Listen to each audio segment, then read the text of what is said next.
मेरे प्रिय कैडेट्स, आप सभी को मेरा नमस्कार। आज दिनांक 13 जनवरी 2021 इस दिन के अंतर्गत आज जो है व्याकरण भाग में से हम क्रिया विशेषण का फिर से अध्ययन कर रहे हैं। क्रिया विशेषण सामान्य रूप से यानी इसकी परिभाषा जो है क्रिया की विशेषता बताने वाले या बोध कराने वाले शब्दों को हम क्रिया विशेषण कहते हैं। जैसे उदाहरण के लिए लीजिए, चीता तेज भागता है।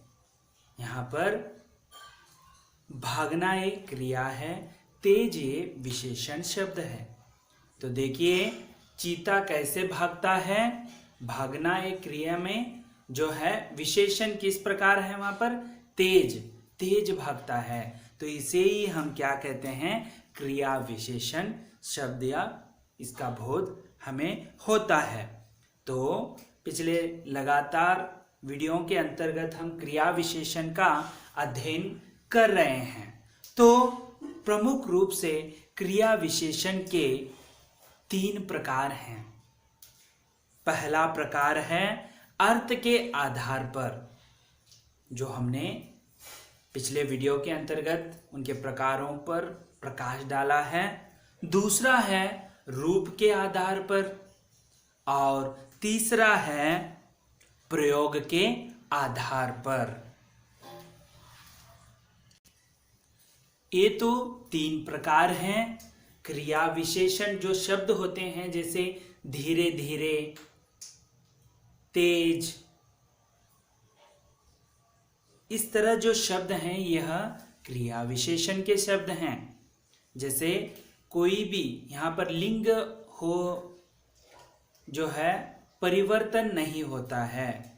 जैसे देखिए धीरे धीरे, सीता धीरे धीरे चलती है। ये धीरे धीरे जो क्रिया विशेषण शब्द है ये दूसरे या लिंग हो, लिंग पुल्लिंग हो या स्त्रीलिंग हो, पुल्लिंग हो या स्त्रीलिंग हो, इसमें परिवर्तन नहीं होता है। सीता धीरे धीरे चलती है, मोहन धीरे धीरे चलता है, इस तरह। तो हमने जो है इसके कितने प्रकार बताए हैं क्रिया विशेषण के? अर्थ के आधार पर, रूप के आधार पर, प्रयोग के आधार पर। तो हमने पिछले 2 वीडियो में अर्थ के आधार पर किस प्रकार वर्गीकरण होता है उसका अध्ययन किया। उसके अंतर्गत 4 मुख्य प्रकार हैं। जैसे कालवाचक क्रिया विशेषण, स्थानवाचक क्रिया विशेषण, रीतिवाचक क्रिया विशेषण और परिमाणवाचक क्रिया विशेषण। तो कालवाचक में जो है समय, जिस घटना के क्रिया की समय का जो पता चलता है उसे हम कालवाचक क्रिया विशेषण कहते हैं। और उसी प्रकार स्थानवाचक, जो क्रिया की घटना का जो है स्थान या स्थल जो पता करने वाले शब्दों को हम स्थानवाचक क्रिया विशेषण कहते हैं। उसी प्रकार पिछले वीडियो में हमने परिमाणवाचक, जो जिन शब्दों का क्रिया का परिमाण या संख्या का बोध कराता है, पता चलता है, उसे हम परिमाणवाचक क्रिया विशेषण कहते हैं। जैसे कम, अधिक, ज़्यादा, ये सब जो हैं परिमाणवाचक में आते हैं। जैसे कम बोलो, ज़्यादा पियो, ऐसे शब्दों का हमने उदाहरण सहित जो है परिमाणवाचक का अध्ययन किया। उसके साथ साथ अंतिम जो है रीतिवाचक क्रिया विशेषण, जो क्रिया की रीति या विधि का पता कराते हो या बोध कराते हैं, उन्हें हम रीतिवाचक क्रिया विशेषण कहते हैं। जैसे यहाँ पर विधि का पता चलता है, जैसे धीरे धीरे, ध्यानपूर्वक, मधुर, जोर से, ये सब जो हैं रीति या विधि के अंतर्गत आते हैं। तो हमने इसका विस्तृत अध्ययन तो 2 वीडियो के अंतर्गत किया। आज हम उसी के अंतर्गत क्रिया विशेषण के अंतर्गत दूसरा वर्गीकरण जो प्रयोग के आधार पर किस प्रकार वर्गीकरण जो है उसका विस्तृत अध्ययन हम करने वाले हैं। प्रयोग के आधार पर क्रिया विशेषण कैसे होता है, इसके भी 3 प्रकार हैं। पहला है साधारण क्रिया विशेषण, जो दूसरा है संयोजक क्रिया विशेषण, तीसरा है अनुबद्ध क्रिया विशेषण। तो प्रयोग के आधार पर, अर्थ के आधार पर 4 थे, प्रयोग के आधार पर 3 माने गए हैं। उसका हम एक एक करके विस्तृत अध्ययन करेंगे। तो पहला है साधारण क्रिया विशेषण। इसकी परिभाषा देखेंगे तो हमें समझ में आएगा। जिन क्रिया विशेषणों का प्रयोग स्वतंत्र रूप से वाक्य में किया जाता है, स्वतंत्र रूप से यहाँ पर जो है प्रयोग किया जाता है, उसे साधारण क्रिया विशेषण कहते हैं। दूसरे शब्दों में भी हम इसकी परिभाषा देख सकते हैं, जैसे जिन क्रिया विशेषणों का प्रयोग किसी वाक्य में जो है, प्रयोग जो है उसकी वहाँ पर प्रयोग करना वाक्य में, किसी वाक्य में स्वतंत्र रूप से होता है, जो प्रयोग जो है स्वतंत्र रूप से होता है, वही शब्द साधारण क्रिया विशेषण कहलाते हैं। तो आपको साधारण क्रिया विशेषण का आपने अध्ययन जो है, इसकी परिभाषा आपने समझ ली। अब हम इसके थोड़े बहुत उदाहरण के अनुसार कुछ जानने की कोशिश करेंगे। जिसे उदाहरण में देखिए, पहला उदाहरण है बेटा जल्दी आओ।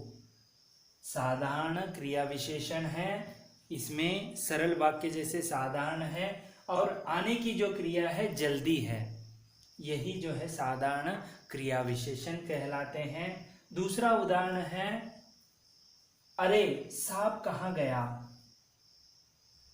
यहाँ पर जो है साधारण जो है, यहाँ पर कहाँ गया, जाने की क्रिया जो कहाँ, ये जो है प्रश्न रूप में है, ये साधारण क्रिया विशेषण कहलाते हैं। तो आपको साधारण क्रिया विशेषण जो है यहाँ पर समझ में आया है, जो स्वतंत्र रूप से यह वाक्य चलते हैं। दूसरा प्रकार है जो प्रयोग के आधार पर संयोजक क्रिया विशेषण। दूसरा प्रकार है संयोजक क्रिया विशेषण। इसकी परिभाषा इस प्रकार है, जिन क्रिया विशेषणों का संबंध किसी उपवाक्य से होता है, यानी वाक्य में और एक उपवाक्य होता है। संयोजक यानी जोड़ना, यहाँ पर जो क्रियाओं को जोड़ता है, देखिए यहाँ पर उपवाक्य से होता है संबंध, ठीक है, उसे संयोजक क्रिया विशेषण कहते हैं। जो संयोजक यानी जो मिलने की जो क्रिया होती है, उसे संयोजक यानी जोड़ने की क्रिया होती है। हम अभी उदाहरण के तहत देखेंगे इनके। जैसे पहला उदाहरण है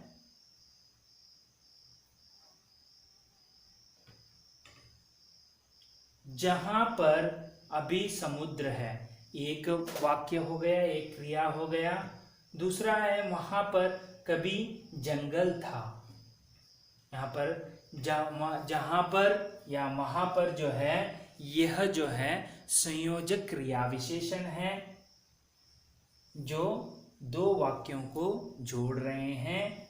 और जहां पर वहां पर जो है ये क्रिया विशेषण जो संयोजक क्रिया विशेषण कहलाते हैं। जहां पर अभी समुद्र है, वहां पर कभी जंगल था।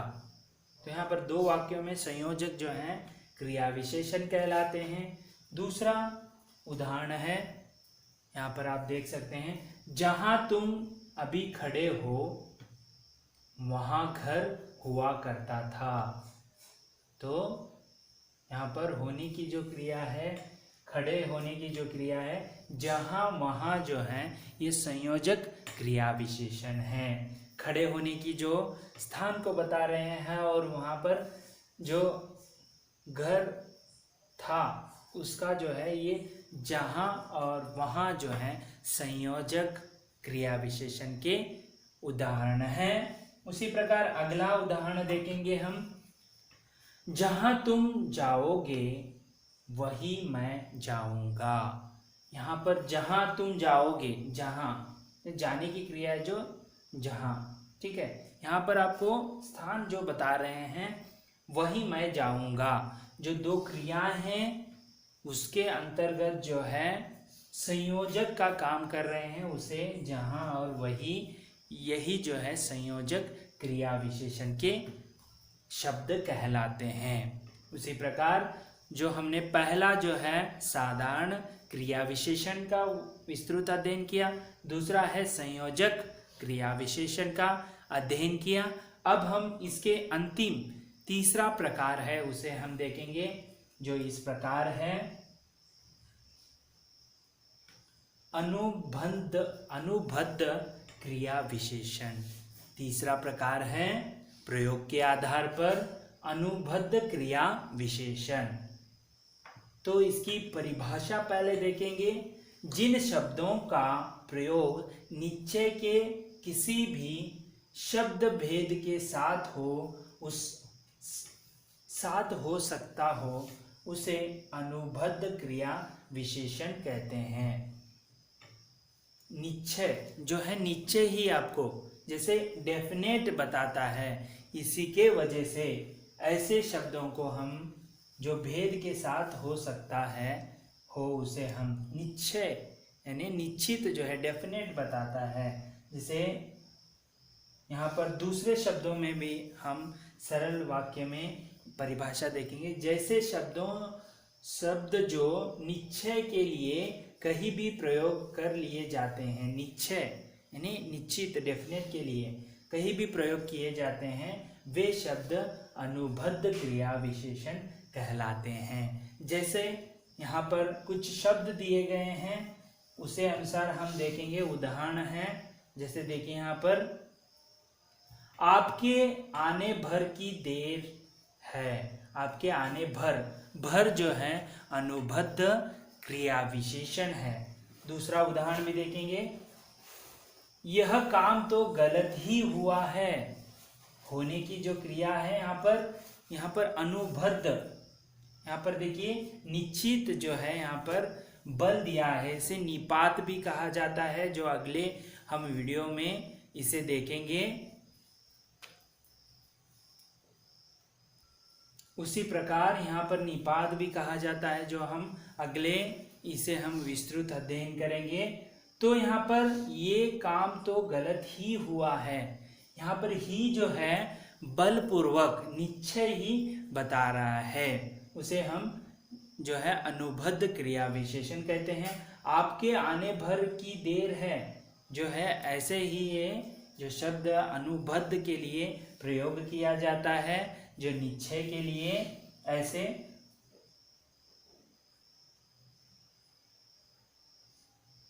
इस प्रकार जो है आज हमने क्रिया विशेषण के अंतर्गत जो 3 वर्गीकरण किए गए हैं, अर्थ के आधार पर, प्रयोग के आधार पर और रूप के आधार पर, उसके अंतर्गत आज हमने प्रयोग के आधार पर किस प्रकार वर्गीकरण किया है। इसमें 3 प्रकार हैं। पहला है साधारण क्रिया विशेषण, दूसरा जो है,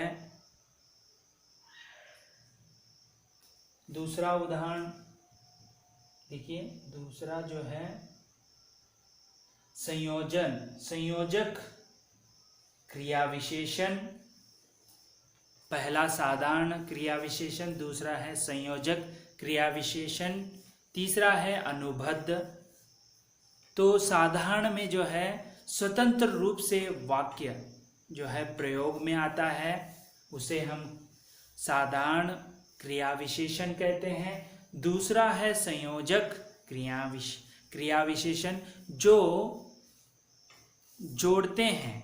यहाँ पर दो क्रिया में जो है, जैसे उदाहरण के तहत हम देखेंगे यहाँ पर, जैसे यहाँ पर देखिए क्रिया विशेषणों का संबंध की उपवाक्य से जोड़ते हैं।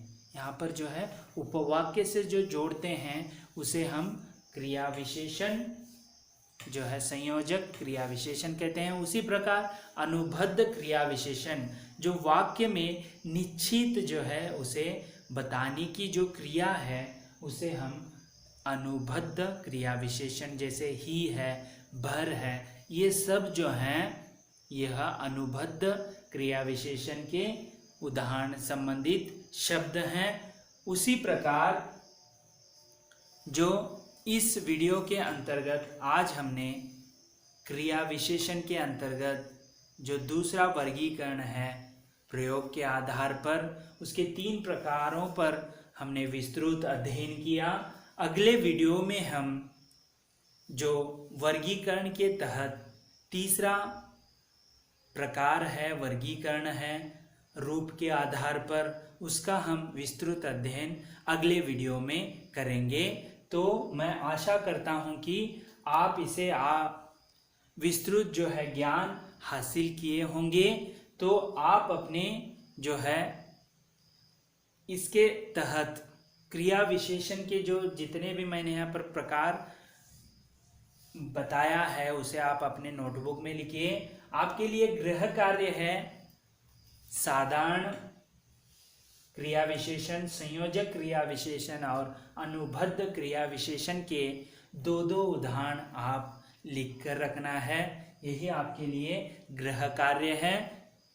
और मैं आशा करता हूँ कि जो आज मैंने पढ़ाया है उसे आप ध्यानपूर्वक सुना होगा। और अगले वीडियो में फिर से मिलेंगे।